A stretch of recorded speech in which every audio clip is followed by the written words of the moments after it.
Hi friends, ಎಲ್ಲರೂ ಹೇಗಿದ್ದೀರಾ? ಎಲ್ಲರೂ ಚೆನ್ನಾಗಿದ್ದೀರಾ ಅಂತ ಅಂದ್ಕೊಂಡಿದ್ದೀನಿ. ಇವತ್ತು ನೋಡಿ, ಒಂದು ತುಂಬ ಕಾಲು ನೋವಿಗೆ, ಬೆನ್ನು ನೋವಿಗೆ, ಆಮೇಲೆ ನಮಗೆ ಹಿಮೋಗ್ಲೋಬಿನ್ ಎಲ್ಲ ಕಡಿಮೆ ಆಗಿರುತ್ತೆ, ಸುಸ್ತು, ಇದಕ್ಕೆಲ್ಲ ತುಂಬ ಒಂದು ಒಳ್ಳೆ ರಾಮಬಾನ್ ಅಂತಲೇ ಹೇಳ್ಬೋದು. ನಾರ್ತಲ್ಲಿ ಇರೋರಿಗಾದರೆ ಗೊತ್ತಿರುತ್ತೆ, ಇದು ಬಾಣಂತಿರಿಗೆಲ್ಲ ಕೊಡ್ತಾರೆ, ಆಳ್ವಿ ಅಂತ ಹೇಳ್ಬಿಟ್ಟು. ಈಗ ಎಲ್ಲ ಶಾಪ್ಸ್ ಆಗಿರ್ಬೋದು, ಮೀಶೋ, ಇದರಲ್ಲಿ ಎಲ್ಲ ಕಡೆಯೂ ಇದು ಸಿಗತ್ತೆ. ಆನ್ಲೈನಲ್ಲೂ ತರಿಸ್ಕೋಬೋದು, ನಾವು ಅಂಗಡಿಗಳಲ್ಲೂ ಸಿಗುತ್ತೆ. ಒಂದೊಂದು ಕಡೆ ನಾರ್ತಲ್ಲಿ ಎಲ್ಲ ಅಂಗಡಿಗಳಲ್ಲೂ ಸಿಗುತ್ತೆ, ಬಟ್ ಸೌತಲ್ಲಿ ನಾನು ಕೇಳಿಲ್ಲ.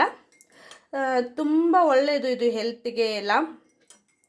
ಅಷ್ಟೇ ಇದರಿಂದ ಬ್ಲಡ್ ಎಲ್ಲ ಜಾಸ್ತಿ ಆಗುತ್ತೆ. ಆಮೇಲೆ ಈಗ ನಾರ್ತ್ ಕಡೆ ಎಲ್ಲ ನಮ್ಮ ಬಾಣಂತಿಯರಿಗೆ ಡಿಲಿವರಿ ಆದಮೇಲೆ 1 ತಿಂಗಳು 2 ತಿಂಗಳು ಈ ಥರ ಕೊಡ್ತಾ ಇರ್ತಾರೆ ಇದನ್ನು. ಇದರಿಂದ ಸೊಂಟು ನೋವು ಈಗ ಡಿಲಿವರಿ ಆದಮೇಲೆ ಏನು ಬರುತ್ತಲ್ಲ, ಬ್ಯಾಕ್ ಪೇನು, ಅದೆಲ್ಲ ಬರಲ್ಲ ಅಂತ ಹೇಳಿಬಿಟ್ಟು. ಈಗ ಇದು ಹೇಗೆ ಮಾಡೋದು ಅಂತ ನಾನು ತೋರಿಸ್ತೀನಿ. ಪೂರ್ತಿ ವಿಡಿಯೋನ ನೋಡಿ, ಎಲ್ಲೂ ಸ್ಕಿಪ್ ಮಾಡಬೇಡಿ. ಹಾಗೆ ಇಷ್ಟ ಆದರೆ ಲೈಕ್ ಮಾಡಿ, ಶೇರ್ ಮಾಡಿ, ಕಮೆಂಟ್ ಮಾಡಿ. ನೋಡಿ ಎಷ್ಟು ಚೆನ್ನಾಗಿದೆ, ಅಷ್ಟೇ ಟೇಸ್ಟಿಯಾಗೂ ಇರುತ್ತೆ. ಬನ್ನಿ ಹೇಗೆ ಮಾಡೋದು ಅಂತ ತೋರಿಸ್ತೀನಿ. ನೋಡಿ, ಇದು ಆಳ್ವಿ ಅಂತ. ಇದು ನಾರ್ತಲ್ಲಿರೋರಿಗೆಲ್ಲ ಗೊತ್ತು, ಬಟ್ ಸೌತಲ್ಲಿ ನನಗೆ ಗೊತ್ತಿಲ್ಲ, ಗೊತ್ತಿದೆಯೋ ಏನು ಅಂತ. ಆದರೆ ಅಷ್ಟೇ ತುಂಬ ಒಳ್ಳೆಯದು. ಅದು ಹೇಗೆ ಮಾಡೋದು ಅಂತ ತೋರಿಸ್ತೀನಿ. ಇದು ನೋಡಿ, ನಾನು ರಾತ್ರಿ ಎಲ್ಲ ನೆನೆಸಿಟ್ಕೊಂಡಿದ್ದೀನಿ. ಈ ಥರ ಆಗುತ್ತೆ ಅದು ನೆನೆಸಿದ್ರೆ. ಬೇಕಾದರೆ ಒಂದು 10 ಮಿನಿಟ್ಸ್ ನೆನೆಸ್ಕೊಂಡ್ರೂ ಸಾಕು, ಆವಾಗಲೂ ಚೆನ್ನಾಗಿ ಇದೇ ಥರ ಬರುತ್ತೆ.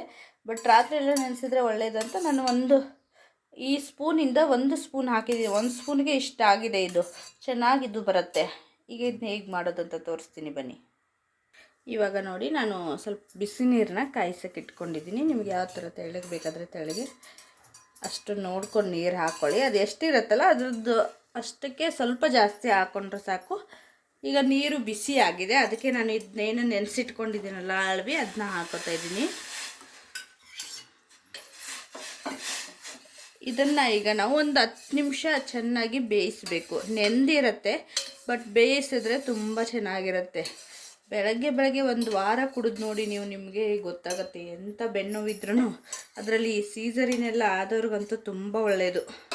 ಯಾವಾಗಲೂ ಪಾಪ ಬೆನ್ನು ನನಗೂ ಹಾಗೆ. ನಾನು ಹಾಗಾಗಿ ಡೈಲಿ ಊಟಕ್ಕೆ ತಿಂಡಿಗಿಂತ ಮುಂಚೆ ಕುಡಿತಾ ಇರ್ತೀನಿ ಇದನ್ನು. ನೋಡಿ, ಈಗ ಒಂದು 10 ನಿಮಿಷ ಮೀಡಿಯಮ್ ಇದರಲ್ಲೇ ನಾವು ಬೇಯಿಸಬೇಕು. ನೋಡಿ, ಇವಾಗ ಕುದೀತಾ ಇದೆ. ಇದು ಚೆನ್ನಾಗಿ ಕುದಿಬೇಕು. ಒಂದು 10 ನಿಮಿಷ ಕುದಿಸಿದ್ರೆ ಚೆನ್ನಾಗಿ ಕುದಿಯುತ್ತೆ. ಇವಾಗ ನೋಡಿ, ಅದು ಒಂದು 75% ಕುದ್ದಿದೆ. ಇದಕ್ಕೆ ನಾನು ಸಕ್ಕರೆ ಹಾಕೋತಾ ಇದ್ದೀನಿ. ಬೇಕಾದರೆ ಬೆಲ್ಲ ಹಾಕ್ಕೊಳ್ಳಿ, ಶುಗರ್ ಎಲ್ಲ ಇರೋರಾದರೆ ಬೆಲ್ಲ ಹಾಕ್ಕೊಳ್ಳಿ. ನನಗೆ ಬೆಲ್ಲಗಿಂತ ಸಕ್ಕರೆ ಇಷ್ಟ ಅಂತ ನಾನು ಸಕ್ಕರೆ ಹಾಕ್ತಾಯಿದ್ದೀನಿ. ಸ್ವೀಟ್ ಎಷ್ಟು ಬೇಕು ನೋಡಿಕೊಂಡು ಹಾಕ್ಕೊಳ್ಳಿ. ಸಕ್ಕರೆನ ಹಾಕಿಬಿಟ್ಟು ಸ್ವಲ್ಪ ಹೊತ್ತು, ಇನ್ನೊಂದು 2 ಮಿನಿಟ್ಸ್ ನಾವು ಬೇಯಿಸಿದ್ರೆ ಸಾಕು. ಇದೊಂಥರ, ಇದು ಏನು ಬೀಜ ಇದೆ ಅಲ್ವಾ, ಅದು ತಿನ್ನೋಕ್ಕೆಲ್ಲ ತುಂಬ ಚೆನ್ನಾಗಿರುತ್ತೆ. ಇನ್ನೊಂದು 2 ನಿಮಿಷ ಬೇಯಿದ್ರೆ ಆಗುತ್ತೆ. ನೋಡಿ, ಇವಾಗ ಇದು ರೆಡಿಯಾಗಿದೆ.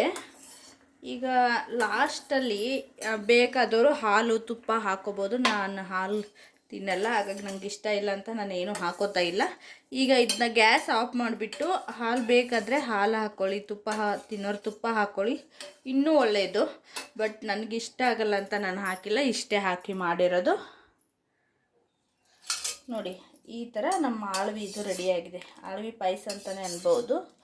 ಹಾಲು ತುಪ್ಪ ತಿನ್ನೋರು ಅದು ಹಾಕ್ಕೊಳ್ಳಿ.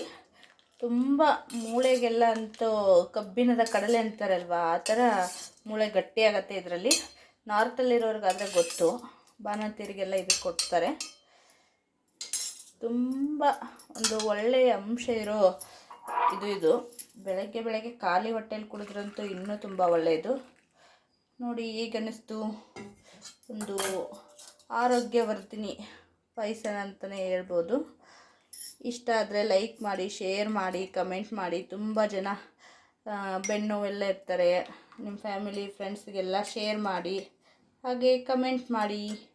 ಪೂರ್ತಿ ವಿಡಿಯೋ ನೋಡಿದ್ದಕ್ಕೆ ಥ್ಯಾಂಕ್ ಯು ಸೋ ಮಚ್.